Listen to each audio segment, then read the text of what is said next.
Coba bayangkan, gimana jadinya kalau Anda harus menggabungkan hukum keuangan dan prinsip etis yang usianya udah lebih dari 1.400 tahun. Itu waktu yang sangat lama ya? Banget. Nah, bayangkan itu digabungkan dengan teknologi desentralisasi paling mutakhir di abad 21 ini. Kita bicara soal perpaduan dua dunia yang di atas kertas, kelihatan ada di ujung spektrum yang benar-benar berlawanan. Satu sisi sangat berakar pada tradisi dan interpretasi moral yang ketat. Iya, dan yang satu lagi murni soal kode, soal kriptografi dan jaringan tanpa izin. Jadi, gimana cara kerjanya kalau dua hal ini disatukan? Nah, itu dia yang bakal kita kulik abis-abisan di sesi bedah materi kita kali ini. Menarik banget pastinya. Kita punya tumpukan sumber yang lumayan tebal hari ini. Mulai dari proposal project, valuasi finansial, sampai laporan audit kepatuhan dari sebuah startup bernama Sidra Gold Token. Atau biar gampang kita panggil aja SGT ya. Boleh. Dan ini bukan cuma sekedar pitch deck biasa yang sering kita lihat seliweran di dunia Web3. Ini ambisinya luar biasa besar. Lewat eksplorasi mendalam kita hari ini, kita bakal membedah gimana proyek SGT ini berencana untuk merevolusi perbankan Islam. Fokus awalnya di Bangladesh ya? Betul, di Bangladesh. Menggunakan infrastruktur blockchain. Tapi tentu aja kita nggak bakal cuma menelan mentah-mentah janji manis mereka. Kita bakal uji, apakah visi yang super ambisius ini beneran bisa jalan kalau dibenturkan dengan realitas regulasi yang kaku. Sama eksekusi teknis dari lapangan juga dong. Tepat sekali. Karena ide bagus aja nggak cukup. Oke, mari kita urai ini. Kalau kita lihat latar belakangnya, inisiatif SGT ini digagas oleh seseorang bernama MD Syariful Islam. Dia ini CIO sekaligus content creator dari Bangladesh.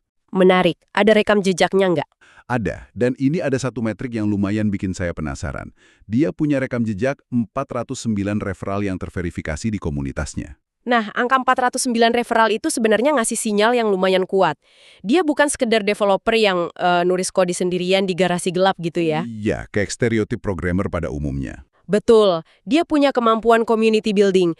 Dan di dunia kripto, community itu seringkali jadi penentu awal hidup matinya sebuah proyek. Kalau nggak ada komunitas, koinnya nggak ada nilainya. Bener banget. Dan masalah yang dia angkat di sini tuh sangat nyata. Banyak umat muslim di Bangladesh dan sebenarnya di berbagai belahan dunia lain juga yang ngerasa terjebak. Terjebak gimana tuh? Maksudnya gini, mereka butuh layanan perbankan yang canggih, yang serba digital, yang gampang diakses dari HP sambil rebahan.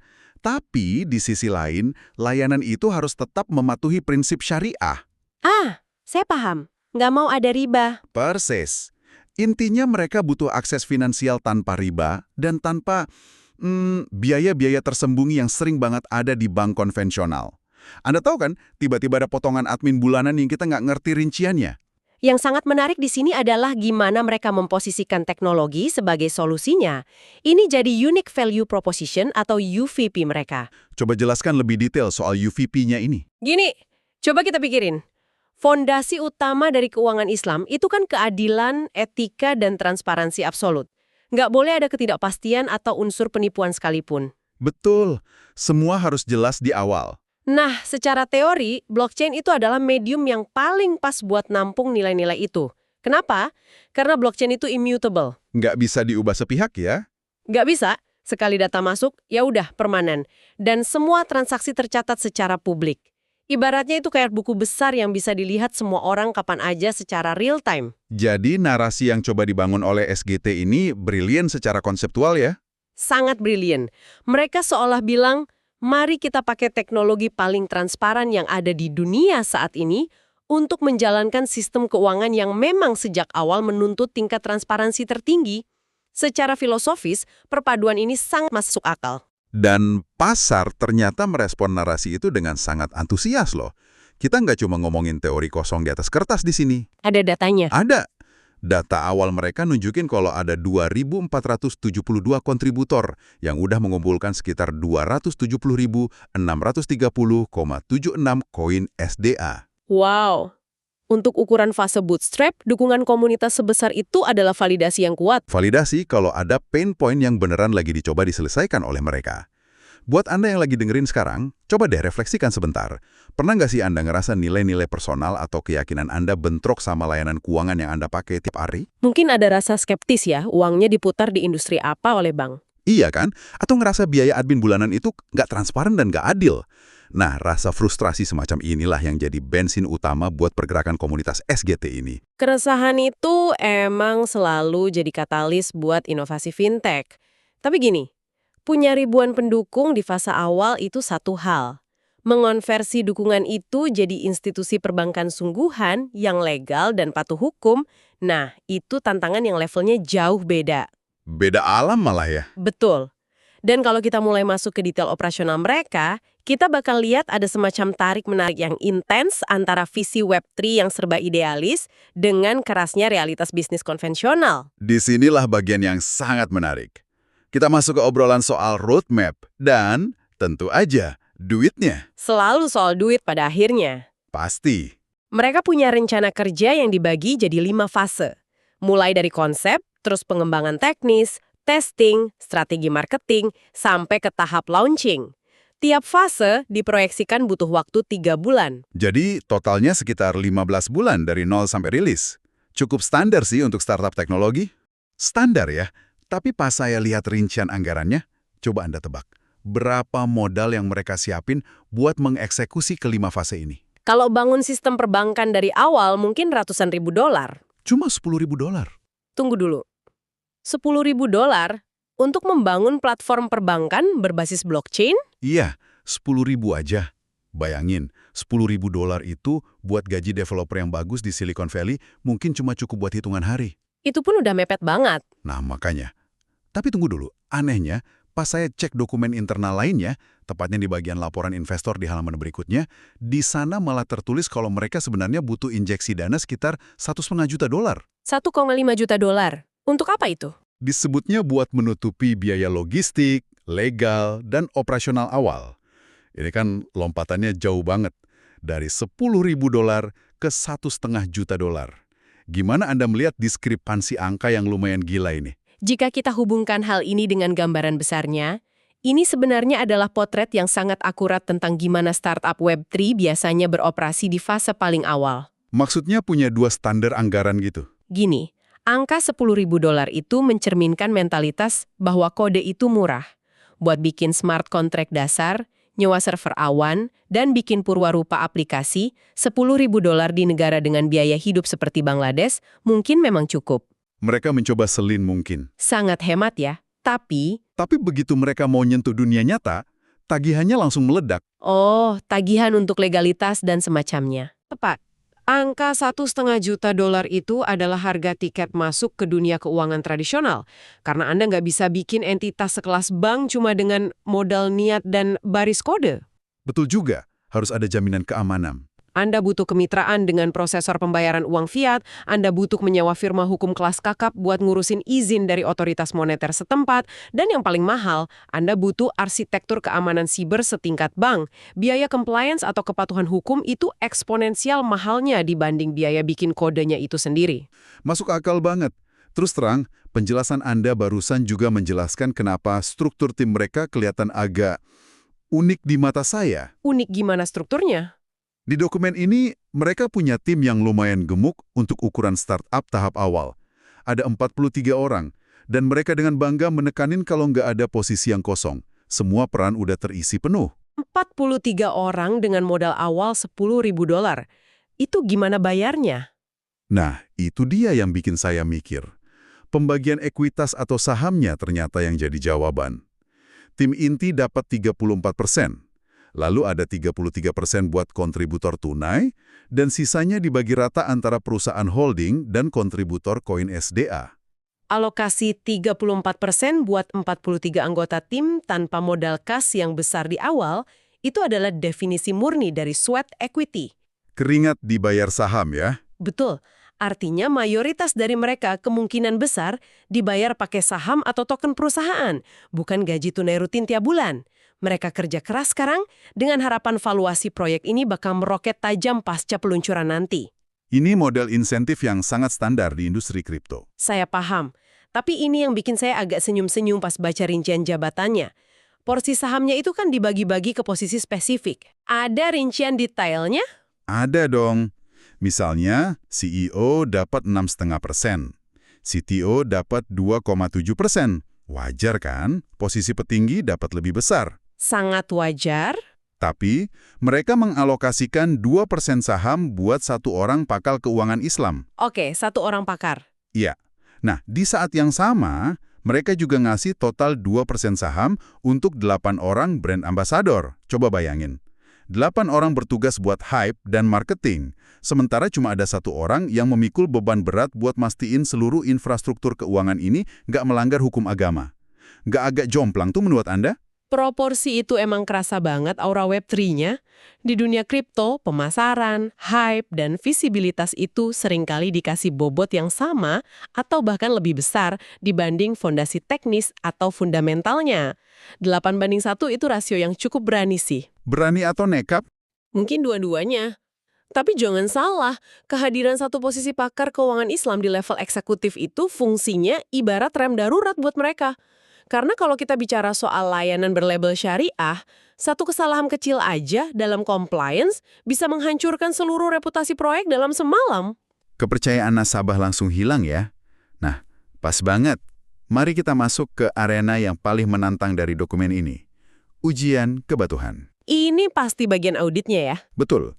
Ini pada dasarnya adalah titik di mana ideologi yang sangat ketat berbenturan langsung dengan arsitektur teknologi. Kalau dari segi niat, SJT ini dapat rapor yang luar biasa bagus. Terapor dari mana? Berdasarkan standar GSO, mereka dikasih skor peluang pasar 75/100 dan skor dampak sosialnya tinggi banget, tembus 90/100. Angka yang fantastis. Kenapa bisa setinggi itu? Karena potensi mereka untuk ngasih inklusi keuangan ke kelompok masyarakat yang selama ini unbanked atau kurang terlayani oleh bank tradisional itu memang sangat nyata, terutama di negara berkembang. Dampak sosialnya emang nggak bisa diremehkan. Membuka akses keuangan itu langkah besar untuk mengentaskan kemiskinan. Tapi sebagai penyeimbang, saya yakin laporan audit di dokumen ini juga ngasih red flags yang harus kita perhatikan dengan sangat serius. Ada banyak peringatan nyala merah di sini. Ada 3 kerangka kepatuhan utama yang dipakai buat menilai SGT, standar AAOIV, SMICI, dan GSO. Mari kita bedah pelan-pelan. Anda mau mulai dari mana? Kita mulai dari AAOIV dulu. Ini standar global yang paling diakui buat lembaga keuangan Islam. Catatan dari audit AAOIV ini menurut saya cukup tajam. Apa temuan utama mereka? Mereka nemuin ada ambiguitas dalam struktur dompet digital dan sistem pinjaman yang SGCT design. Anda tahu kan, dalam blockchain itu seringkali kita berurusan dengan fitur seperti staking atau yield farming, yang ngasih return atau imbal hasil secara otomatis. Iya, kayak kita nyimpan koin, terus tiba-tiba koinnya nambah sendiri seiring waktu. Nah, audit ini memperingatkan adanya risiko besar terjerumus pada riba kalau mekanisme pembagian keuntungannya nggak benar-benar diatur sesuai syariat. Atau yang lebih parah lagi, risiko gharar. Nah, buat Anda yang mungkin belum familiar, gharar ini kan intinya ketidakpastian yang berlebihan dalam sebuah transaksi ya. Bisa kasih contoh aplikasinya di kasus ini? Kasus sederhananya gini di dunia kripto. Kalau SGCT pakai smart contract yang biaya transaksinya atau gas fees-nya fluktuatif banget dan nggak bisa diprediksi oleh pengguna sebelum mereka klik tanda tangan kontrak, itu bisa dikategorikan sebagai gharar. Karena nasabah nggak tahu pasti berapa yang harus mereka bayar. Tepat. Laporan ini menuntut SGT supaya sistem biaya layanan mereka harus setransparan dan seprediktif mungkin. Nggak boleh ada biaya operasional yang didesain sedemikian rupa sampai-sampai fungsinya mirip seperti bunga pinjaman yang diselubungi. Wow, itu detail dan ketat banget ya. Nggak ada ruang buat ngakalin sistem. Terus gimana dengan kerangka kedua? SMIC? SMIC ini fokusnya lebih ke arah operasional praktis dan hak konsumen. Audit mereka nemuin kalau SGT masih kurang banget di area perlindungan konsumen dan penekanan pada keamanan siber. Keamanan siber padahal krusial banget buat aplikasi finansial. Sangat. Di dunia fintech, apalagi kripto yang sifatnya desentralisasi, keamanan data itu setara dengan menjaga harta nasabah secara fisik. Kalau diretas, uangnya hilang selamanya. Nggak ada asuransi bank sentral yang bakal mengganti. Dan nggak ada layanan pelanggan yang bisa mereverse transaksinya juga. Betul. Dan yang paling penting dari temuan SMIC adalah mereka menyoroti kelemahan struktur tata kelola penasihat syariah di SGT. Ah, Ini nyambung ke obrolan kita soal satu orang pakar syariah tadi ya. Persis. Menurut SMIC, belum ada kejelasan soal ini. Punya satu pakar di dalam tim internal itu nggak cukup dan sangat rawan konflik of interest. Karena dia dibayar pakai saham perusahaan kan. Jadi mungkin aja dia melonggarkan aturan biar rilis aplikasinya cepat. Itu risiko terbesarnya. Makanya SGT harus punya Dewan Penasihat Syariah yang sifatnya independen, yang nggak cuma ngasih stempel halal di fase awal, tapi terus secara aktif ngaudit setiap kali ada fitur atau pembaruan smart contract baru yang dirilis ke publik. Masuk akal banget, harus ada pengawasan berkelanjutan. Dan yang terakhir, laporan JSO nambahin satu PR raksasa lagi soal privasi data. Terkait regulasi negara pasti. Iya. Karena SGT bakal beroperasi di ranah perbankan, mereka wajib tunduk sama Undang-Undang Perlindungan Data Pribadi Pengguna, khususnya mengacu pada hukum di Bangladesh. Bahkan, kalau mereka mau ekspansi global sesuai ambisi mereka, arsitektur data mereka harus comply dengan standar super ketat, kayak GDPR dari Eropa. Itu bukan hal yang mudah atau murah untuk diimplementasikan di sistem blockchain yang sifat datanya publik. Makanya, pesannya jelas banget buat Anda yang lagi dengerin ini dan mungkin tertarik terjun ke industri fintech. Punya niat mulia aja nggak akan bikin Anda bertahan lama. Niat baik itu harus dibarengi dengan operasional yang tahan banting, keamanan basis data kelas militer, dan lapis demi lapis kepatuhan hukum. Kalau enggak, ya regulator bakal nutup paksa proyek Anda sebelum sempat launching. Hal ini memunculkan satu pertanyaan penting kalau kita geser sedikit fokusnya ke arah prospek bisnis mereka. Silakan. Dengan beban operasional, audit, dan compliance seberat yang baru kita bahas tadi, gimana caranya startup akar rumput ini bisa benar-benar bersaing dan cetak untung di dunia nyata? Nah, ini dia. Dokumen laporan investor mereka sebenarnya nunjukin angka-angka yang sangat optimis. Mereka memproyeksikan ROI atau Return on Investment tahunan di angka 25%. 25%? Tinggi sekali. Sangat menjanjikan. Dan mereka pede bisa capai titik impas atau break-even cuma dalam waktu 24 bulan setelah platformnya diluncurkan. Dari segi skalabilitas, mereka juga dinilai tinggi, dapat skor 80/100. Logika skalabilitasnya dari mana? Logikanya karena ini berbasis blockchain. Kalau model dan kepatuhannya di Bangladesh udah terbukti sukses jalan, mereka tinggal ekspansi dan bawa sistem ini ke negara-negara berpenduduk muslim lainnya. Secara hitung-hitungan kertas, proyeksi ROI 25% buat platform non-bunga itu kedengarannya fantastis banget. Sangat fantastis. Pertanyaannya, dari mana asal 25% itu kalau mereka sama sekali nggak menarik bunga? Biasanya bagi hasil kan? Betul. Dalam sistem keuangan Islam, ini biasanya datang dari model bagi hasil atau mudharabah, di mana dana nasabah diinvestasikan secara hati-hati ke sektor-sektor real yang produktif dan tentu saja halal, lalu keuntungannya dibagi proporsional. Masalahnya, dokumen analisis resiko SJT ini sangat sadar kalau prospek cerah ini dihalangi oleh tembok raksasa bernama kompetisi.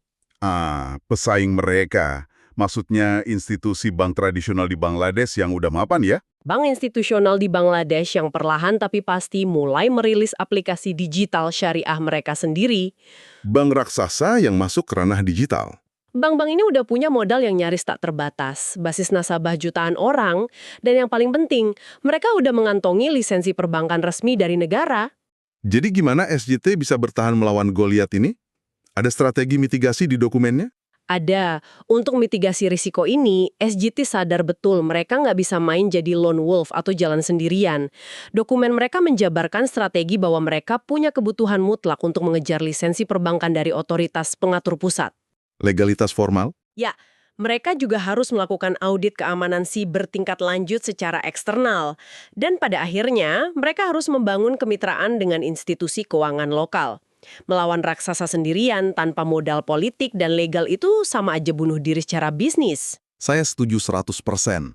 Dan kejujuran soal betapa tingginya risiko itu tergambar dengan sangat jelas di bagian akhir dari dokumen ini. Ada peringatan realitas atau disclaimer yang sangat belak-belakan buat para calon investor. Menarik. Apa bunyi disclaimer-nya? Mereka nekenin banget prinsip fundamental di dunia kripto. DOR, do your own research. Lakukan riset Anda sendiri. Mereka terang-terangan nulis kalau berinvestasi di fase awal SJT ini berstatus risiko tinggi. Tentu saja, semua startup tahap awal itu berisiko tinggi. Hilang sepenuhnya. Menurut saya, Ini pengakuan yang sangat sehat dan transparan. Mereka tahu mereka lagi jalan di atas tali tipis ya, mencoba menjembatani dua dunia yang sangat kompleks tanpa jaring pengaman. Betul. Dan disclaimer itu bukan cuma sekedar formalitas hukum buat menutupi tanggung jawab. Itu cerminan dari tantangan real saat Anda mencoba menyatukan arsitektur dari Web3 dengan salah satu ekosistem regulasi finansial paling ketat yang pernah ada di sejarah manusia. Sebuah eksperimen besar yang mempertaruhkan banyak hal. Jadi, apa arti dari semua ini buat kita? Kalau kita tarik mundur sedikit dan merangkum intisari sesi ini, SGT ini adalah sebuah cetak biru yang memukau. Ini adalah bukti nyata tentang gimana teknologi Web3 mencoba mengatasi masalah eksklusi keuangan berlandaskan agama. Ya, visinya mulia. Skor dampak sosialnya luar biasa. Tetapi, realitas pelaksanaannya dipenuhi sama ranjau. Masih ada PR besar di bidang regulasi ganda dan keharusan membangun infrastruktur keamanan siber yang nggak main-main. Saya rasa proyek ini adalah studi kasus yang sempurna bagi siapa saja yang ingin memahami tantangan nyata dalam membangun jembatan fungsional, tantangan mengawinkan dua dunia yang aturannya sangat ketat, hukum syariah tradisional di satu sisi, dan ekosistem blockchain di sisi lainnya. Benar-benar.